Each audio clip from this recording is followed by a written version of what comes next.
Saung Reborn untuk kita semua, tempat berkumpul penuh cerita. Generasi baru berkarya, di sini mimpi jadi nyata. Kita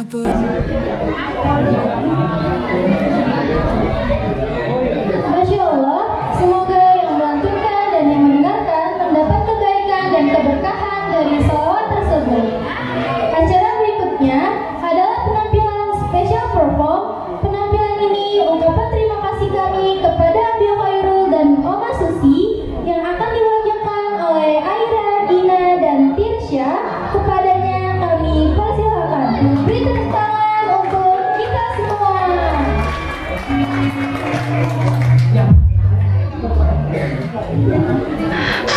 Reborn untuk kita semua, tempat berkumpul manusia.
Assalamualaikum warahmatullahi wabarakatuh.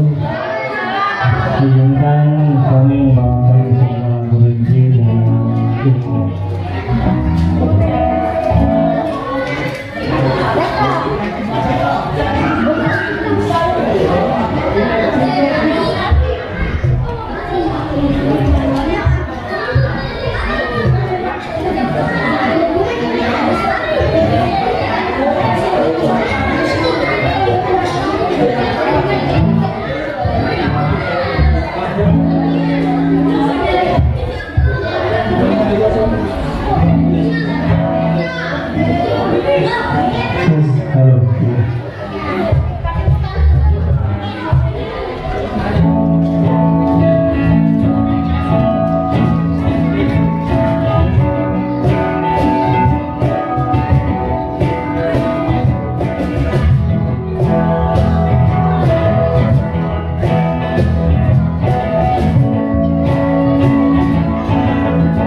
Cek.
Waalaikumsalam.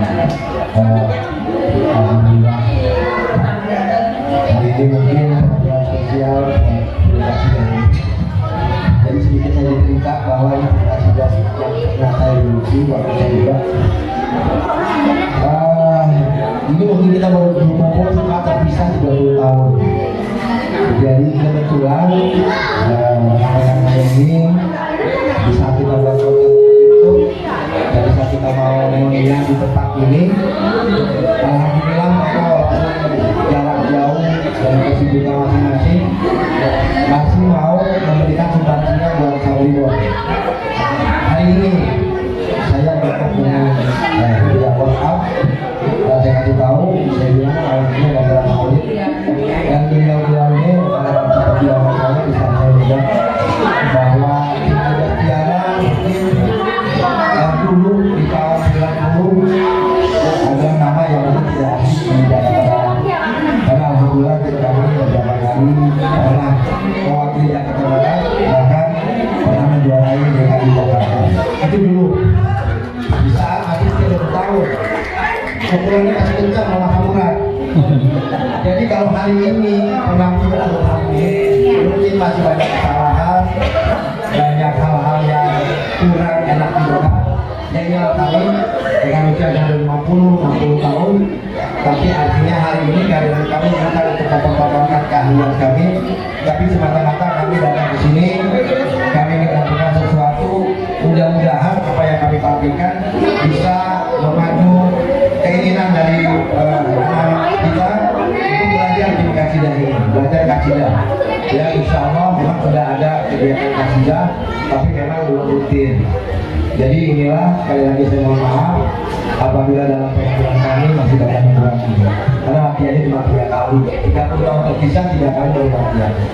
Terima kasih juga buat Bang Oman. Bang Oman ini salah satu inspirator atau pelatih di Guriko Sambi. Nah, jadi beliau nanti bukan dong setidaknya kalau kenal almarhum Haji Tapi di Malang Stabil sama Bang Diko sama Bang Kacau. Ya jadi karena kita tidak punya solid vokal karena sudah almarhum, alhamdulillah dia mau bergabung di jadi dia persembahan kami buat Sabribon.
Ôi gói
Assalamualaikum warahmatullahi wabarakatuh.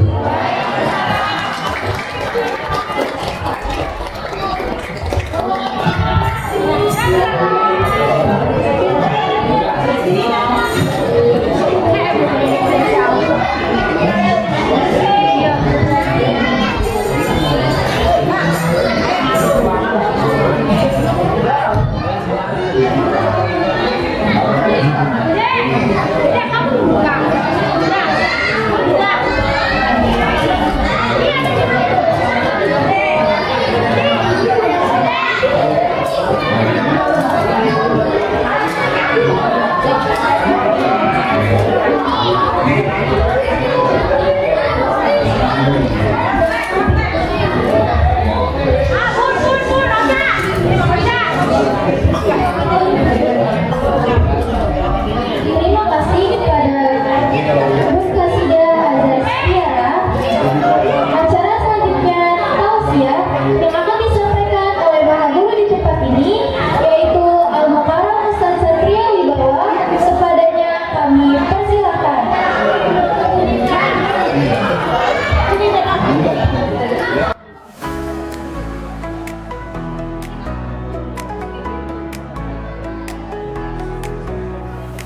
Bangun mimpi yang baru, ciptakan dunia baru, kembangkan potensi generasi penuh arti. Jangan pernah ragu, langkahmu selalu. Pada ibu yang pulang dulu ya, karena nanti ada orang-orang yang mau besok mau datang.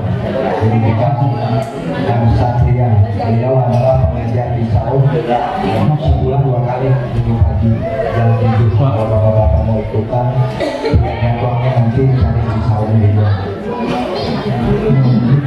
Assalamualaikum.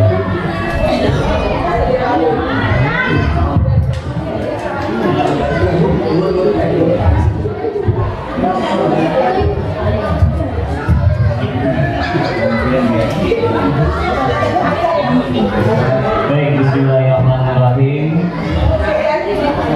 Assalamualaikum warahmatullahi wabarakatuh.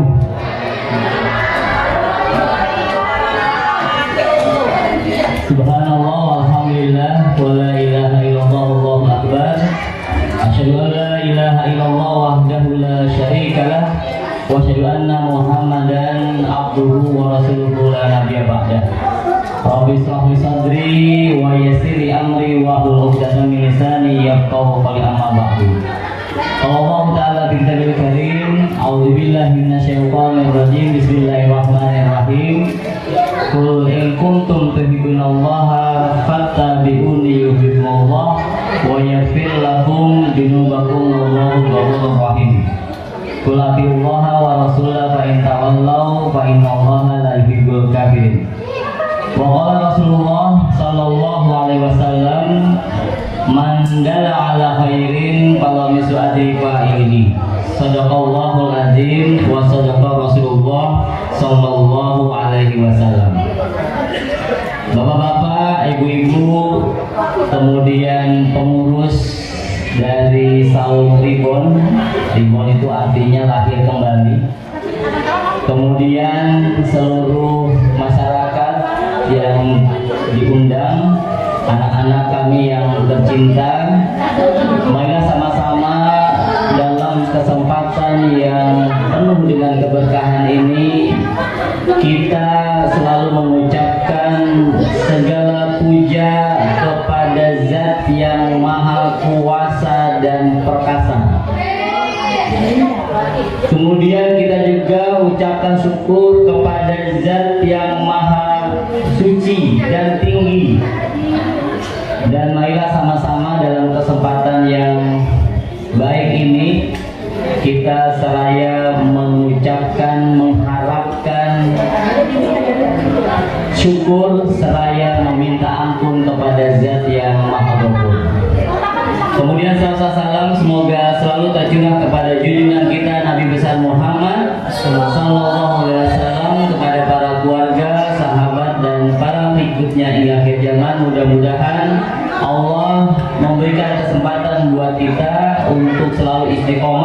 di dalam menjalankan perintah dan serta menjauhkan larangan yang telah diperintahkan dan dilarang oleh Allah Subhanahu wa taala. Bapak Ibu yang dirahmati Allah Subhanahu wa taala, saya dikasih waktu berapa menit ini Bapak Ibu? 2 jam, Masya Allah. 2 jam dari jam berapa sekarang? Dari jam 10 ya sampai jam 12. Ini ganti hari ya.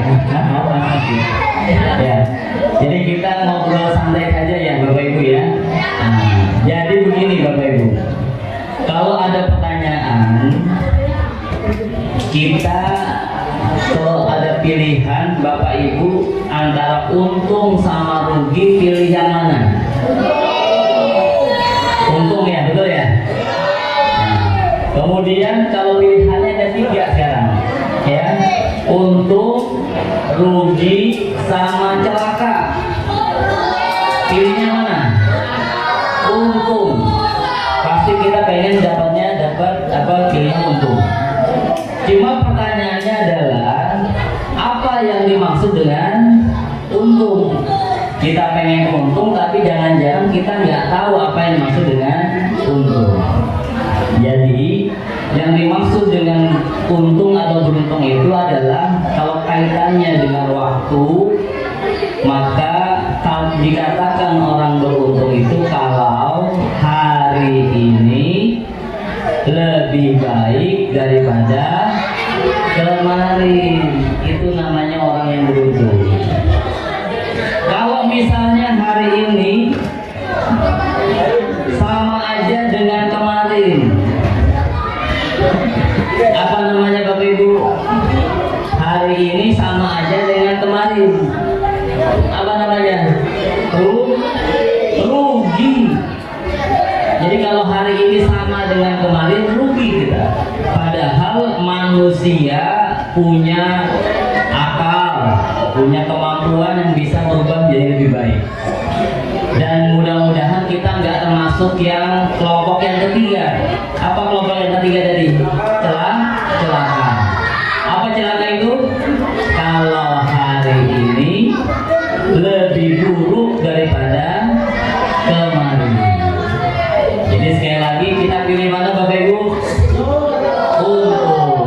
Supaya untung bagaimana? Hari ini harus lebih baik daripada kemarin.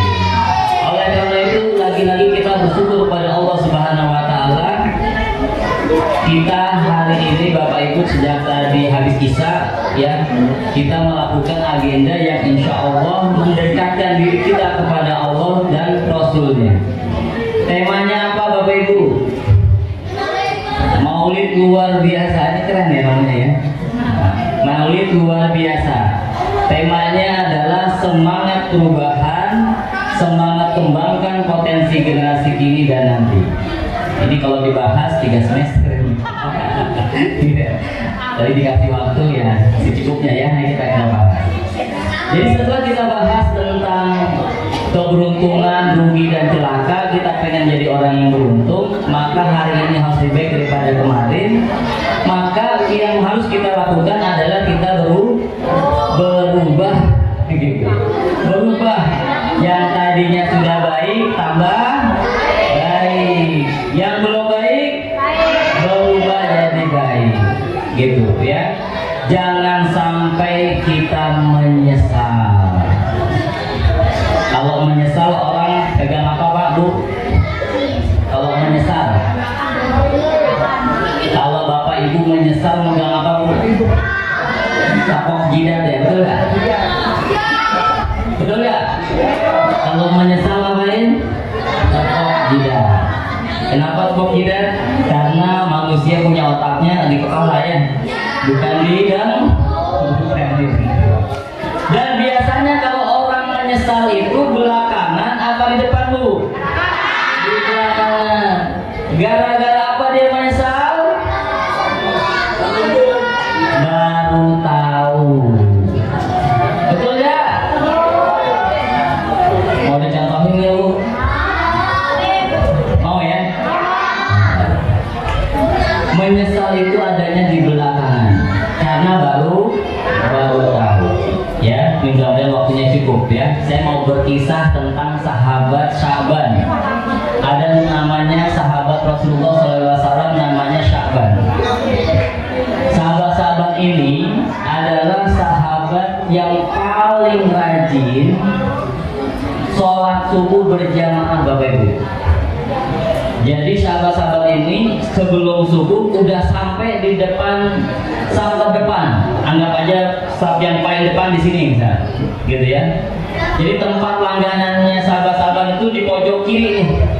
Ini imam mihrabnya Rasulullah di depan imam. Maka setiap subuh sahabat itu sudah ada di pojok, Bu. Tapi suatu hari ketika Rasulullah dengan para sahabat ingin sholat subuh, Rasulullah nengok, ini kok nggak ada Sya'ban. Ditanya sama Rasulullah, wahai sahabat, ini sahabatku yang rajin, yang sering biasanya paling depan, kemana? Ini kita mau mulai sholat nih.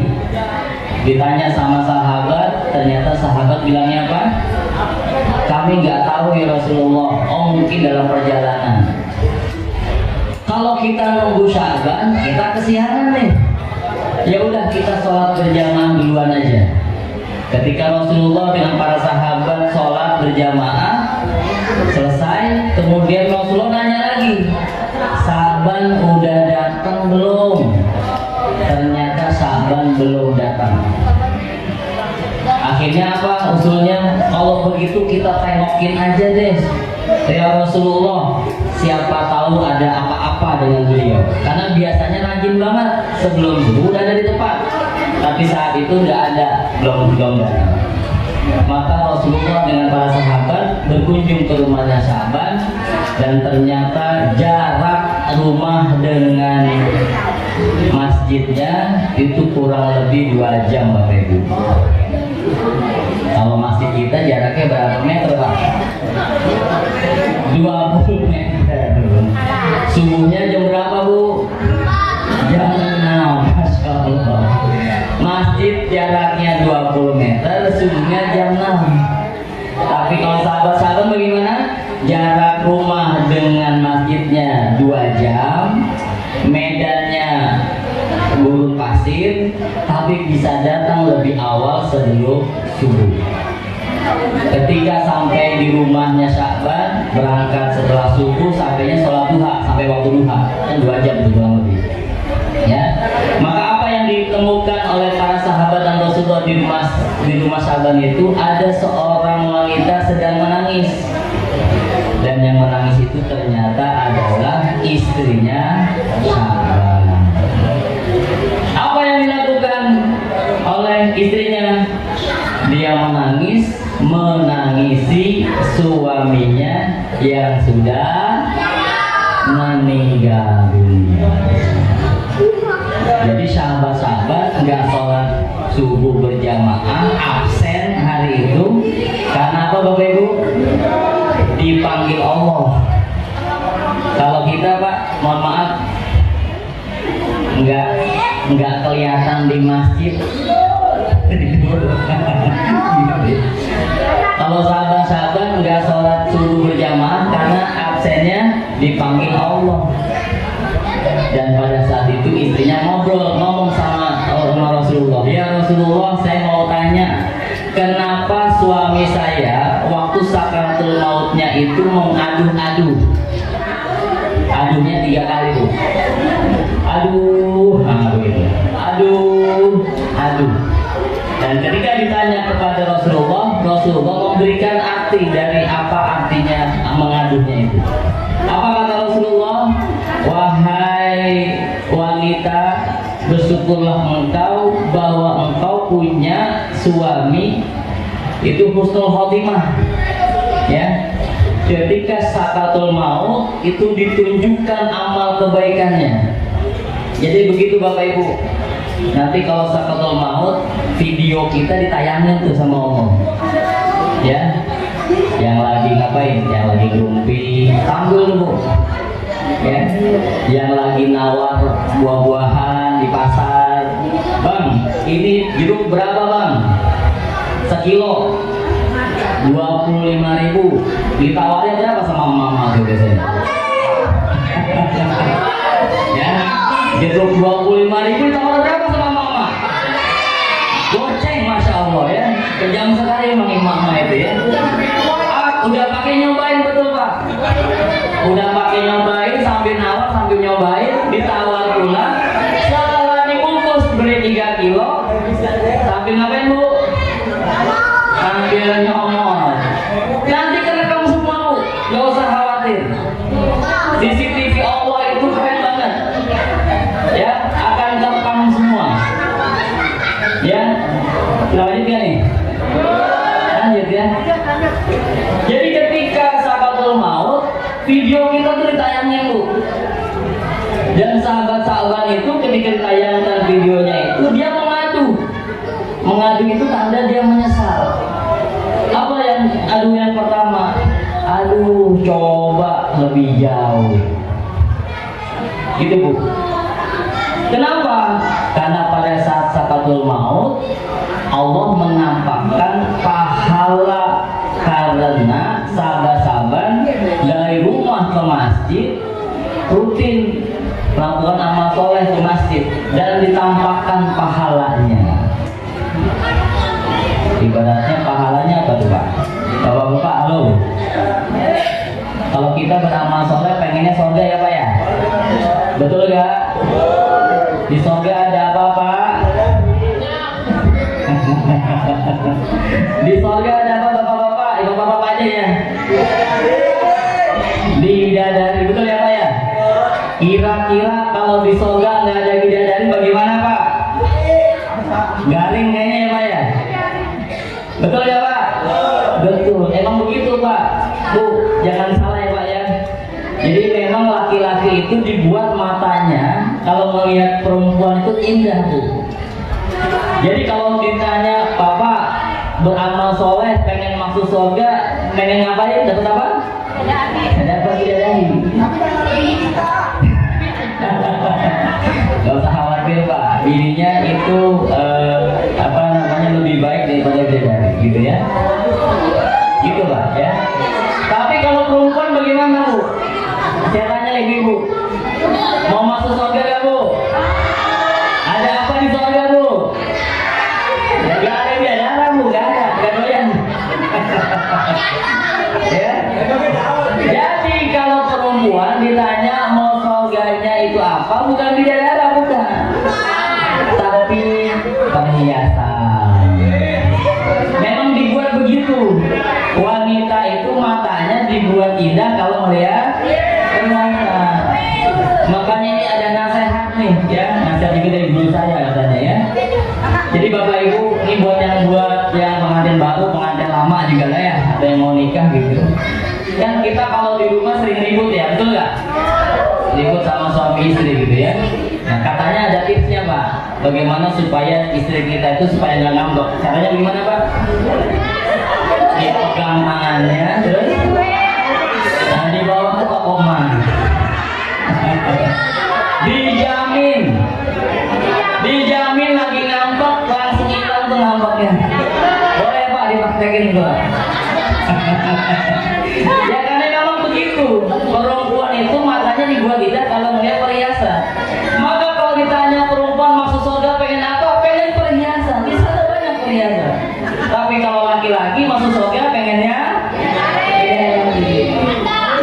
jadi sahabat-sahabat itu ditunjukkan bidadarinya. Jadi kalau rumahnya dari rumah sampai ke masjid 2 jam, bidadarinya 72 pak.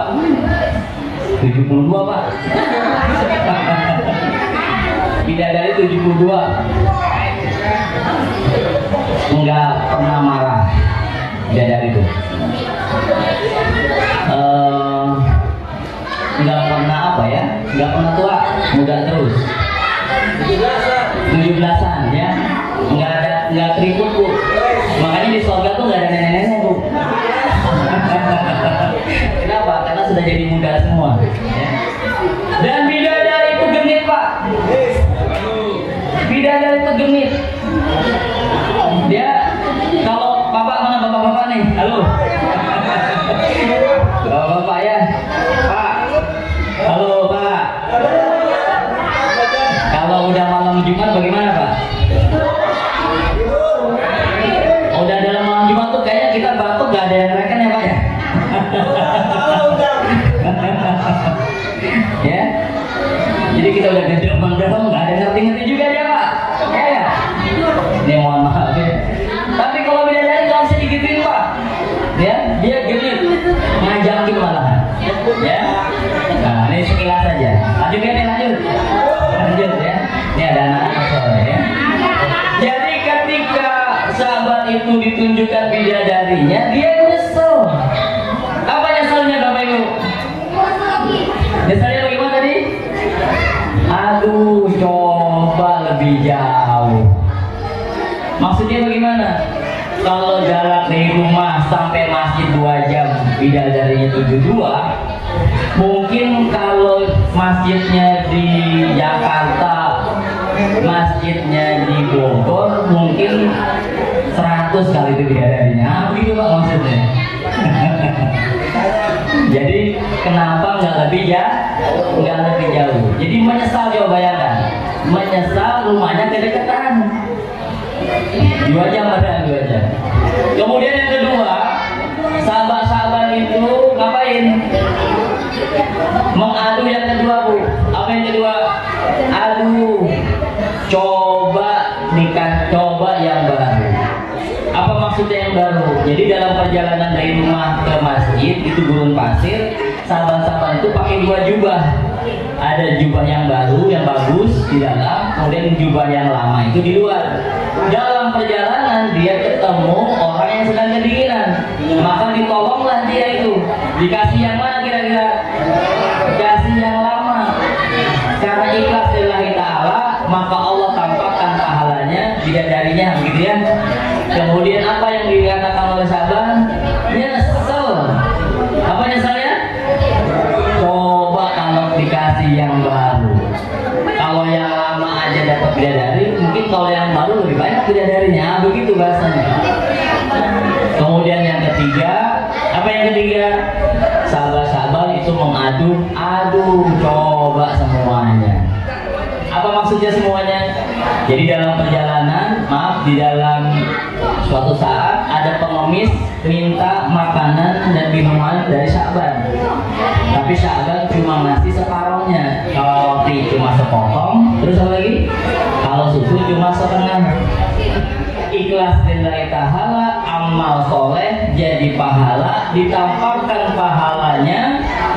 Sahabat-sahabat nyesel. Nyeselnya apa? Coba kalau semua. Apa pelajarannya Bapak Ibu? Sesungguhnya kita itu pasti menyesal. Kalau menyesalnya bikin berbuat baik nggak maksimal masih mending. Kalau menyesalnya buat maksiat bagaimana? Rugi. Apalagi kalau menyesalnya sudah di akhirat, nggak ada gunanya. Oleh karena itu maka Bapak Ibu dalam kesempatan yang baik ini, yuk sama-sama kita merenung apakah kita ketika melakukan suatu perbuatan itu sudah lurus belum niatnya. Yuk saya tanya ya Bapak Ibu ya. Halo, Bapak Ibu datang ke sini tujuannya apa? Dampingin anak. Apalagi Bu? Lihat anaknya apa lagi? Lihat cucunya apa lagi? Lihat suaminya apa lagi Bu? Ya, nggak ada yang pengen dapat besek nih. Ya, kalau dapat besek mah bonus ya Bu ya. Iya, ya. Jadi kalau kita melakukan sesuatu, lurusin niatnya, lillahi ta'ala. Kalau dapat yang lain mah bonus, gitu. Ya. Jadi kalau nggak dapat juga nggak apa-apa. Jadi apa kesimpulannya dari awal pertama tadi? Bahwa pasti kita bisa jadi menyesal. Nah, kembali ke dalam judul kita, ya. Maulid kita ini bagaimana supaya menjadi luar biasa? Maka jadikan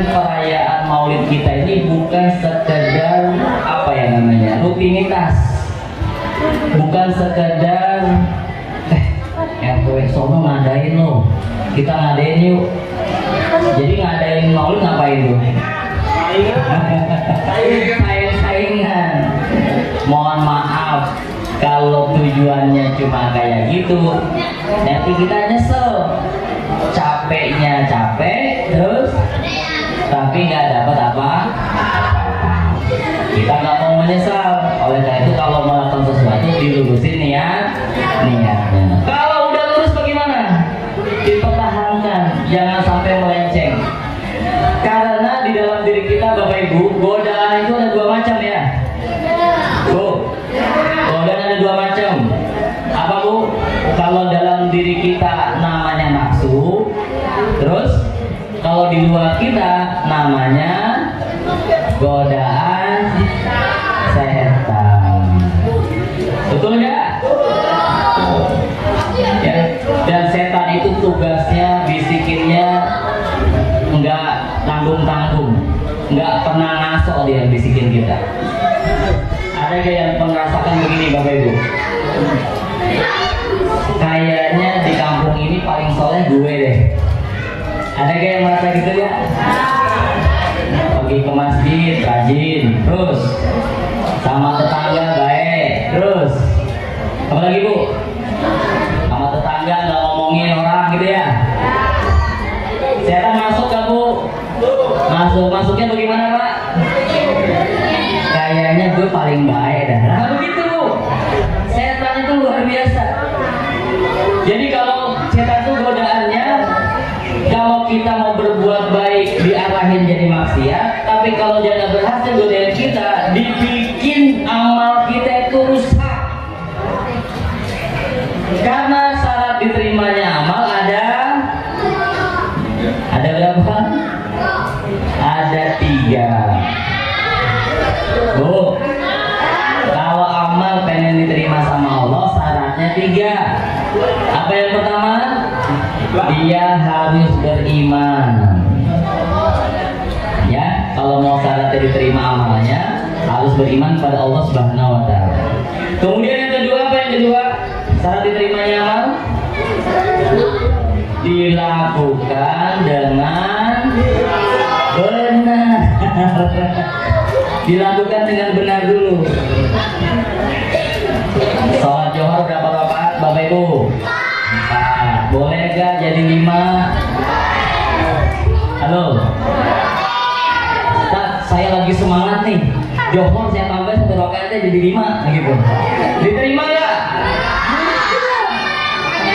Jadi syarat pertama beriman, yang kedua harus dilaksanakan dengan benar.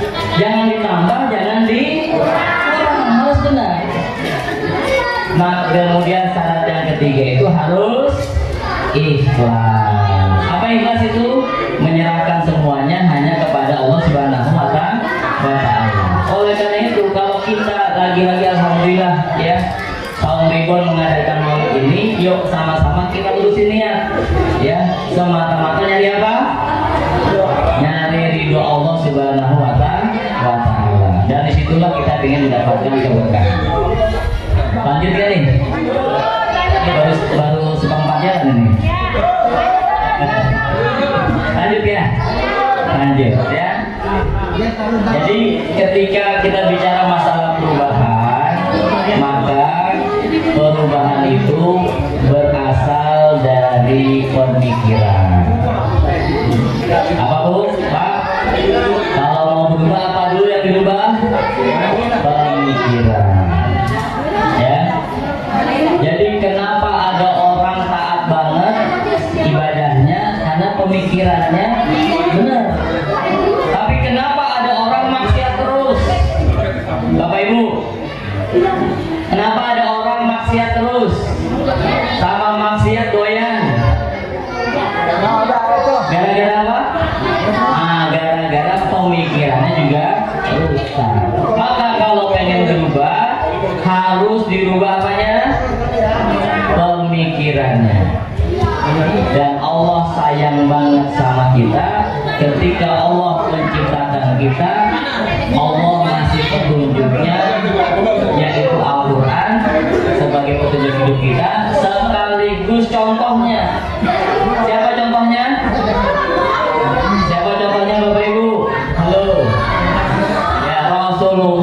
Sallallahu Alaihi Wasallam. Ya, jadi makna dari maulid kita itu adalah kita pengen meneladani Rasulullah Sallallahu Alaihi Wasallam. Dan itu perlu ilmu. Kalau ilmu itu artinya apa? Ngaji. Gak mungkin kita pinter kalau kita nggak ngaji. Nah, yang menjadi pertanyaannya begini. Oh, atau ini sibuk bagi biasa. Lanjut ya, lanjut. Ya. Jadi begini Bapak Ibu, ya. Kalau kita ingin menjadi baik, tadi kita mesti berubah apa tadi? Pemikiran kita, ya. Nah, apa yang kita lakukan? Yang kita lakukan itu adalah yang kita lakukan lupa tuh jadinya ya. Yang kita lakukan teman Bapak Ibu di ya. Lupa saya ya. Jadi gini, saya ngomong apa tadi?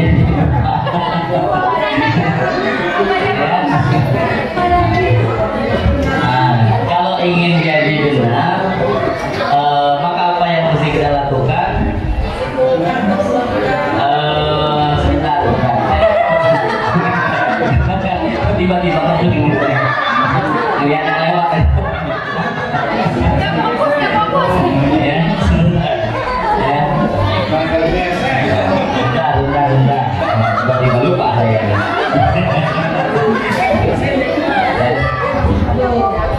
Astagfirullahaladzim. Simak dulu ya. Astagfirullahaladzim.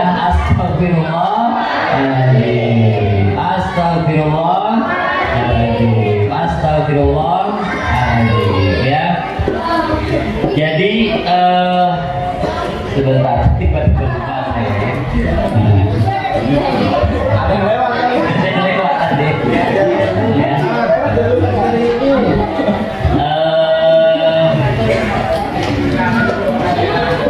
Gini, kenapa mesti pemikiran? Jadi pemikiran itu seperti layaknya akar, ya.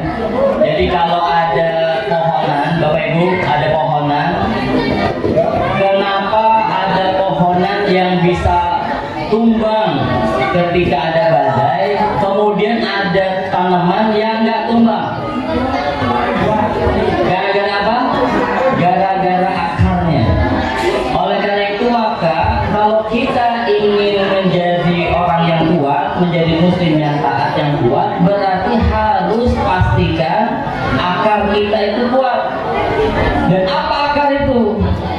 Akar kita itu adalah akidah Islam. Ya, akidah Islam. Nah, sehingga kalau ada pertanyaan Bu, ya. Kalau ada pertanyaan, kenapa Bapak Ibu itu bangga jadi seorang muslim? Jawabannya apa Bapak Ibu? Halo? Kenapa bangga jadi seorang muslim Bapak Ibu? Keren. Gitu ya, keren ya. Kenapa keren Pak? Bandingannya surga. Yang lain ada nggak? Ada? Melihat bidadari. Ya. Nah, jadi kalau ditanya kenapa kita bangga menjadi seorang muslim, karena keimanan kita itu keren Bapak Ibu. Apa itu? Bahwa Tuhan kita Allah Subhanahu wa Ta'ala. Ya. Kemudian apa lagi? Kitab kita Al-Quran dan Rasul kita Muhammad Sallallahu Alaihi Wasallam. Ya. Dan semuanya itu bisa dibuktikan secara akal, secara akliyah. Sehingga kalau sudah dibuktikan secara akliyah, secara akal, maka yakin, mantap, kemudian kita bisa menjalankan Islam secara maksimal, ya. Nah kemudian ini gara-gara lupa nih, saya jadi bingung ya. Ya,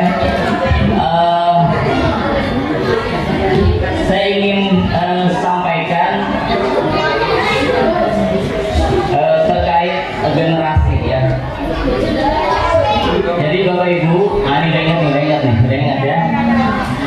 Keadaan kita saat ini itu hasil dari keputusan kita masa lalu, betul ya Bu? Betul ya? Bu? Keputusan kita, keadaan kita saat ini itu ditentukan oleh keputusan kita masa lalu. Saya tanya bapak-bapak nih, ya, bapak-bapak apa ibu-ibu aja saya tanya ya. Bu, waktu ibu bangun tidur, di samping ibu ada siapa Bu? Ada bapak, betul ya? Ibu ngomongnya bagaimana Bu? Ya, dia lagi. Kenapa saya contohnya ibu-ibu? Karena biasanya ibu-ibu itu bangunnya lebih dulu, betul nggak? Jadi ibunya bangun dulu, di samping masih ada bapak, betul? Ketika bangun melihat kanan, ya dia lagi. Pertanyaannya Bu, emang dulu siapa yang milih Bu? Ibu kan ya? Iya, berarti apa kesimpulannya? Kesimpulannya adalah keadaan kita saat ini itu karena keputusan kita masa lalu. Jadi ibu tidur sama dia tahu yang dia lagi itu gara-gara apa? Gara-gara ibu terima lamarannya Bu, betul nggak? Coba kalau nggak terima lamarannya, mungkin nggak sama dia kan? Ya kan? Oleh karena itu maka kita lanjutin. Apa lanjutannya? Kalau saat ini itu karena keputusan kita kemarin, berarti keadaan kita di masa akan datang tergantung apa Bu? Keputusan kita saat ini. Nih kita lihat nih anak-anak kita Bu. Ayo lihatin anaknya tuh. Ini 5 tahun, 10 tahun, 15 tahun, 20 tahun, lagi mau jadi apa Bu? Mau jadi kiai apa lagi? Katanya Bu, katanya gitu ya. Apa artinya? Masa depan anak-anak kita itu tergantung siapa? Kita saat ini. Maka kalau dikembalikan ke dalam tema kita, bahwa semangat perubahan, semangat kembangkan potensi generasi kini dan nanti itu berarti diputuskannya sekarang. Karena keadaan kita sekarang itu gara-gara keputusan kita kemarin, maka besok itu ditentukan keputusan kita sekarang hari ini. Dan apa yang terjadi hari ini Bapak Ibu? Godaannya luar biasa. Siapa yang di sini punya anak perempuan Bu? Ya, anak perempuan ada ya? Saya juga punya anak perempuan. Anak saya 4 perempuan semua. Belum punya jagoan, doain ya. Jadi kalau kita punya anak perempuan, bagaimana rasanya Bu? Apa namanya, was-was ya? Was-was. Apalagi kalau anak kita yang perempuan itu sudah head, sudah menstruasi. Saya ngerasa sendiri, ya. Anak saya bilang dua orang tuh, kakaknya sama adiknya, Bi, aku sekarang sudah head. Padahal itu standar ya. Apa yang dirasakan oleh saya? Langsung merasakan oh begini toh rasanya punya anak perempuan sudah head. Otomatis Bu. Apa yang dirasakan? Was-was. Kenapa? Karena kalau sudah head berarti dia bisa hamil. Kalau pergaulannya nggak beres, nggak usah bilang jadi. Gitu ya?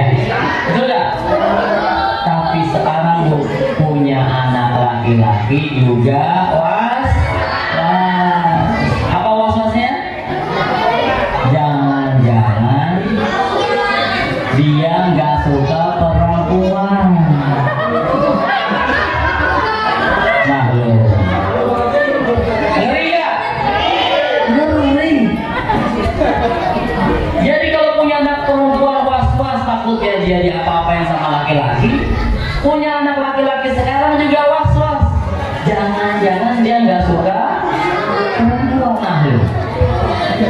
Kenapa? Karena luar biasa godaannya Pak.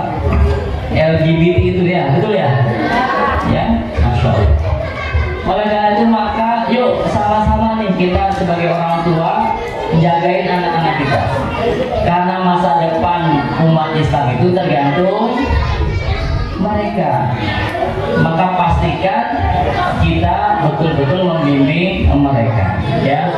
Makanya kita semangat berubah. Kalau sudah baik tambah baik, kalau belum baik jadi baik. Ya, lanjut. Ini materinya mas ya. Gitu ya. Nanti dengar lagi ya. Gitu. Ya.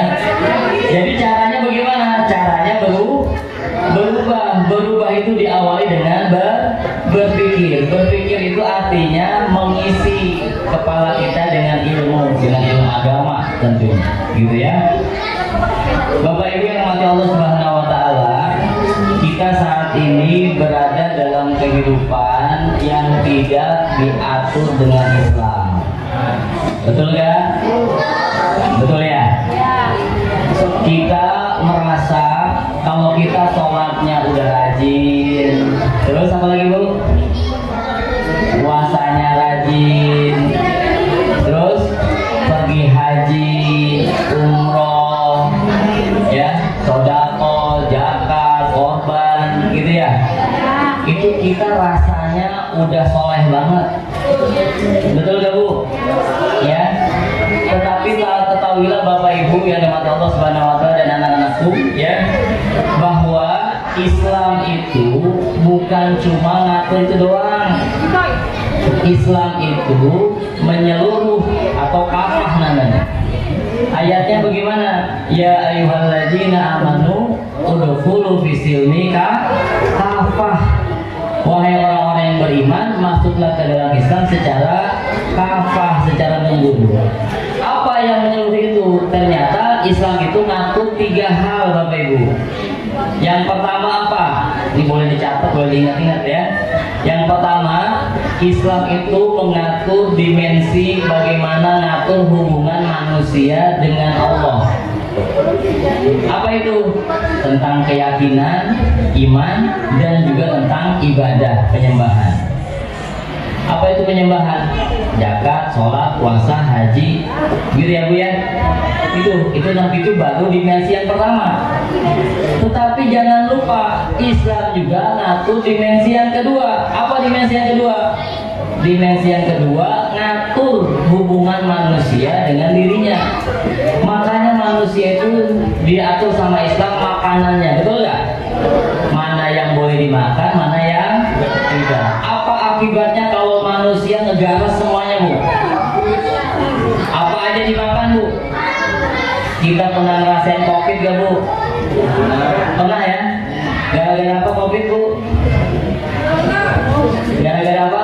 Nah, gara-gara kelelawar dimakan, tikus dimakan, kera dimakan, akhirnya jadi penyakit.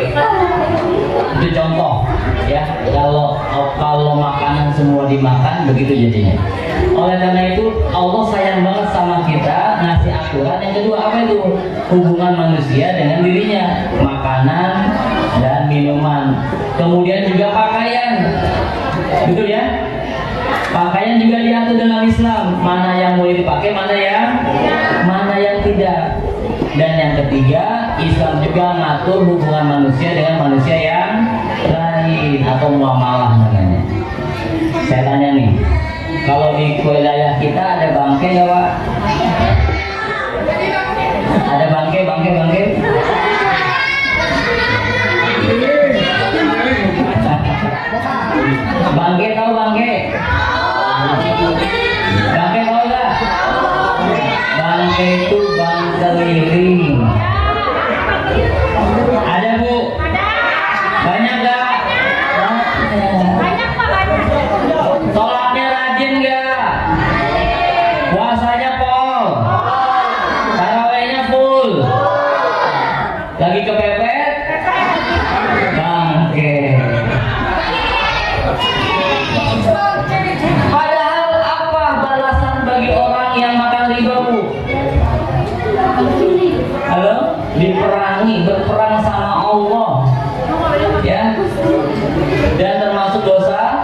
besar-besar.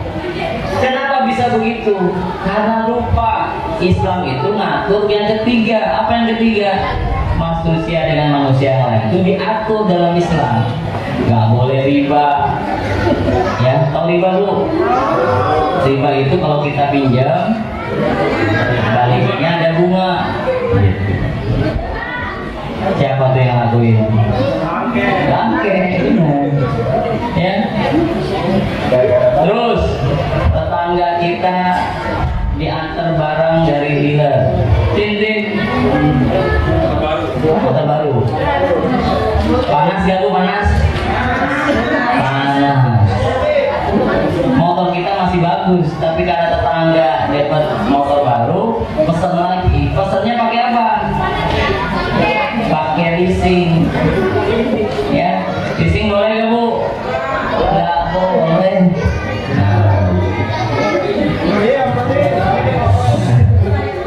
Tapi kalau kredit motor boleh nggak? Boleh. Tapi kalau pakai leasing nggak boleh. Kenapa? Karena kita bukan beli kredit sebenarnya sama leasing itu, tetapi pinjam duit buat beli motor, balikin duitnya pakai bunga. Itulah kenapa leasing itu nggak boleh. Siapa yang motornya bagus kan?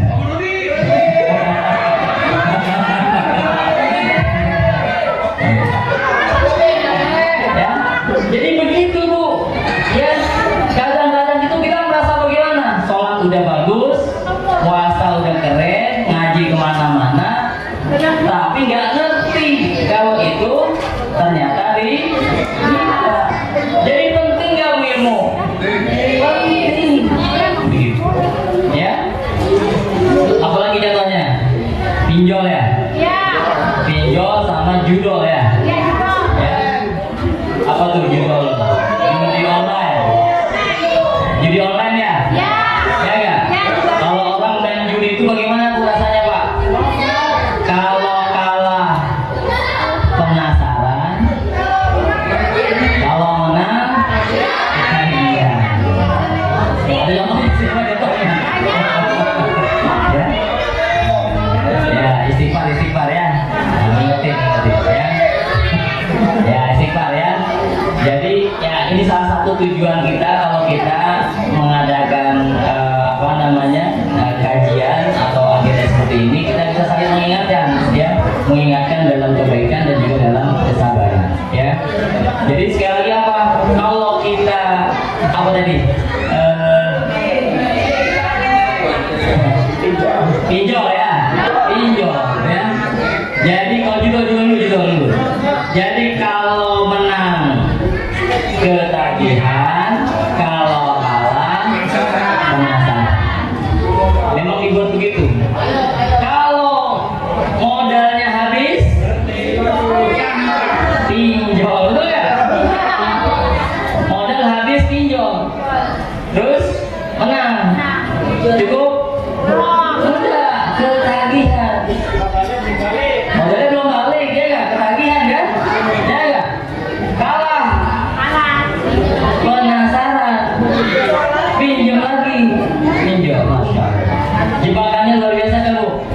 Luar biasa. Pertanyaan saya Bu, ada PRT di sini nggak? Ada PRT ya? PRT, halo PRT. Ya, kalau PRT juga. Ya, maksud saya begini Bu, ya, ada dalilnya. Kata Rasulullah apa? Man ro'a minkum munkaran falyughayyirhu bihadi, ya. Barang siapa melihat kemungkaran, maka ubah dengan tangan. Nah, ubah dengan tangan itu maksudnya dengan kewenangan. Tapi kalau nggak mampu, ubahnya dengan lisan. Kalau nggak mampu juga, ubahnya dengan hati. Nggak ridho. Cuma pertanyaannya mau sampai kapan kita nggak ridho? Berarti kan harus ada upaya bagaimana orang yang berwenang itu bisa merubah. Kenapa? Karena kalau dirubah dengan kekuasaan atau dengan kewenangan itu lebih gampang. Apa contohnya? Dulu waktu COVID tuh nggak pakai masker dia lain. nggak pakai masker keluar diapain Bu? Disuruh nyapu, betul ya? Kenapa Bu? Karena udah jadi aturan. Tapi yang menjadi pertanyaan sekarang, kalau ada perempuan nggak pakai kerudung diapain Bu sekarang? Didiemin aja ya Bu ya. Kenapa? Kenapa Bu?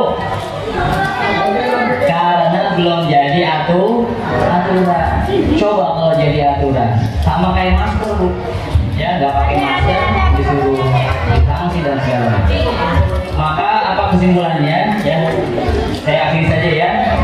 Jadi kesimpulannya adalah inilah pentingnya kita untuk sama-sama memahami Islam lebih dalam lagi.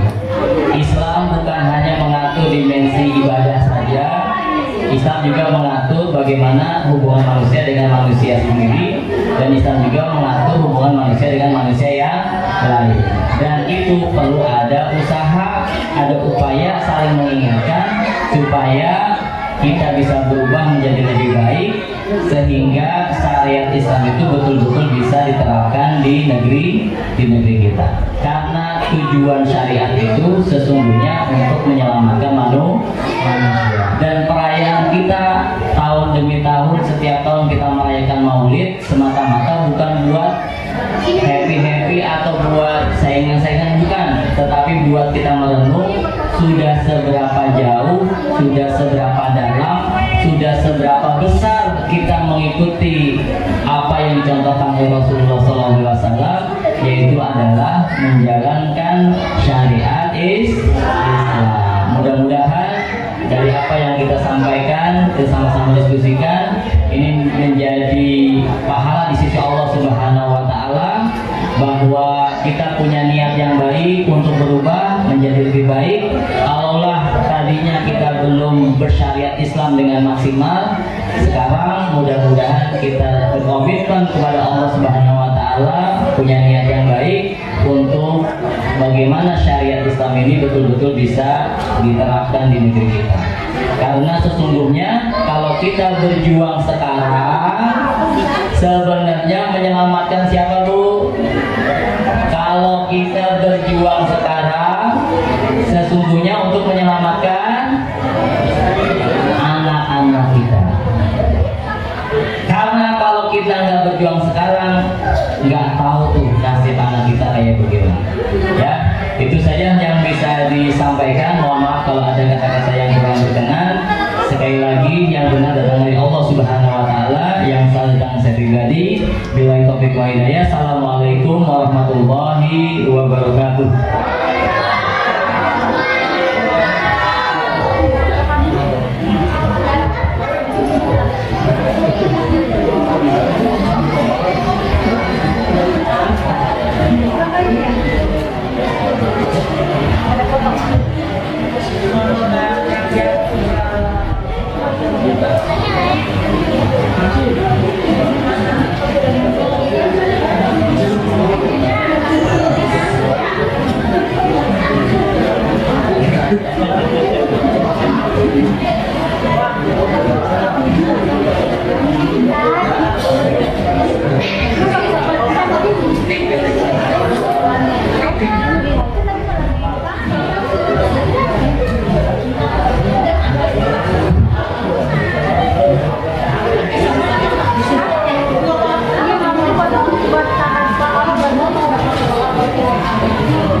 Ya.